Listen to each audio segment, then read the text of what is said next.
So in recent years, we've seen European players compete at a higher and higher level. We've seen players like Kristaps Porzingis, Giannis Antetokounmpo, and Nikola Jokic become some of the best players in the league, and in 5 years time, who knows, these guys could all be multiple All-Stars and maybe even MVP candidates.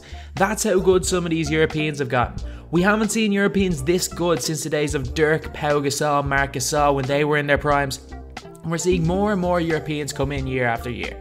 Luka Doncic is almost a guarantee to be a top 5 pick in the 2018 NBA draft.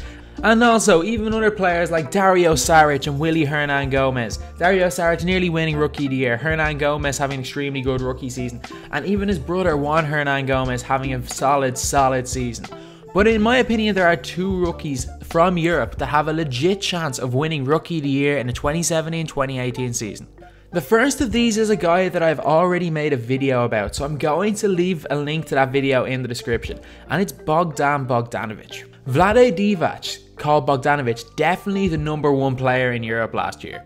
While I'm not entirely sure of that, there are players like Sergio Yui, obviously Luka Doncic, Teodosic was one of the best players in Europe. He's obviously gone to the Los Angeles Clippers, and again, he's someone that I haven't even mentioned in this video. Who knows, if Lob City's revived from Teodosic, he could win Rookie of the Year. I completely forgot about him, but I'm making this video about these 2 guys who are more realistic to win the Rookie of the Year. But if Teodosic wins, you heard it here first. He has a legit shot if they want to start him over Patrick Beverley, but you don't know what the Clippers are going to do. So Bogdan Bogdanovich actually has the biggest rookie contract in NBA history, earning over $10 million per year. But has he played like the best player in Europe at eurobasket? Not really. He did drop 30 in the opening game against Latvia. And the Latvian team are not bad. They've got Bertans from the Spurs, and they also have Kristaps Porzingis, who is dominating at these European championships. Since then, Bogdan Bogdanovich has cooled off, but he's still one of the most efficient high usage players in tournaments, scoring 21 points per game on 46% shooting. And he's done that while really struggling from deep. He's only shooting 30% from 3. But for his career, he is shooting 39% from 3 from Europe, which I genuinely do think that he's going to shoot somewhere around the 40% mark for the Sacramento Kings. At worst, he's going to be a really good spot-up shooter in the NBA. Kind of like the guy that a lot of people think he is, Bojan Bogdanovic from the Washington Wizards, who's a solid NBA player. But at best, he could be a legit scorer, a secondary playmaker, while being a knockdown shooter. While he doesn't have the upside of a lot of rookies in this class, Bogdan Bogdanovich is 25 years old and has been playing professional basketball for years. He's arguably the best player on the Serbian team, who are one of the best nations in the world at basketball. And I think the Rookie of the Year is definitely not out of reach for Bogdanovich, especially because he's more experienced, he's been pro for longer than all of these players. And I think that right now, he's probably the best basketball player of these. Again, nowhere close to the potential. He doesn't have the potential to be a superstar. He probably will never be an all-star. But I think just for Rookie of the Year, he has a legit shot.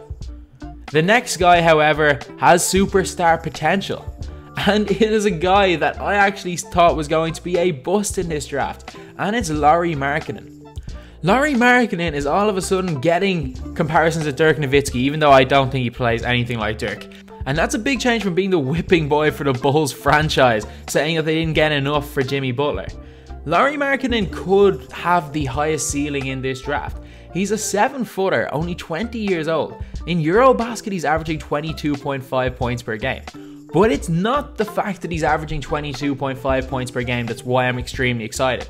Because again, you can't necessarily translate eurobasket numbers into NBA numbers.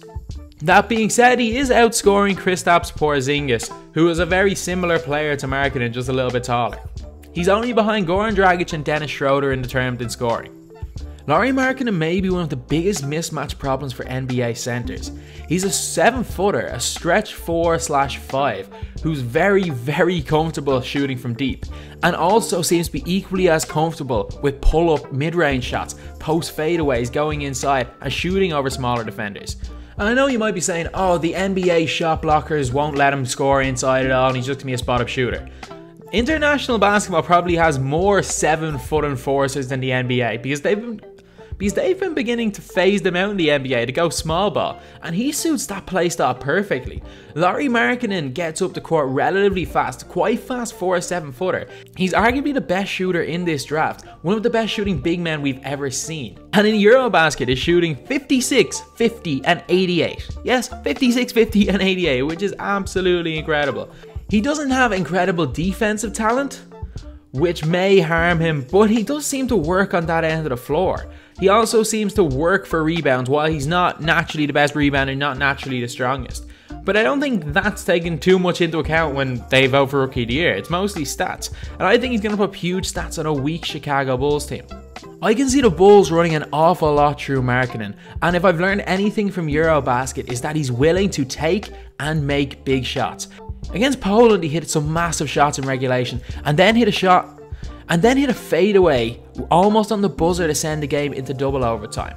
If he's given this type of confidence in the NBA, he has Kristaps Porzingis potential.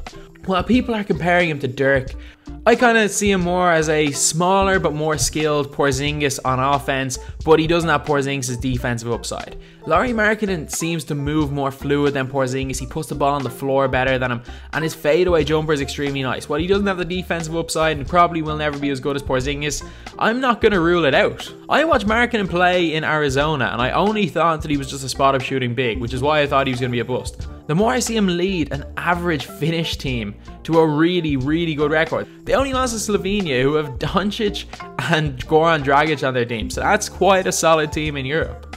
But Lauri Markkanen definitely, from the people that have watched him play, from people that have watched videos, he has a legit shot of winning Rookie of the Year. While I wouldn't say he's the favourite for it, he's my pick. You'll see in a video later on where I say that. But there are obviously players like Lonzo Ball, De'Aaron Fox that have probably better chances than these guys of winning. But these are just two Europeans with legit chances of getting Rookie of the Year. Markkanen because he'll be a high usage player on a bad team, and Bogdanovic because he's 25 years old and right now is probably the best player in this class. So anyway, that's the video. Thanks for watching. Please like, comment and subscribe.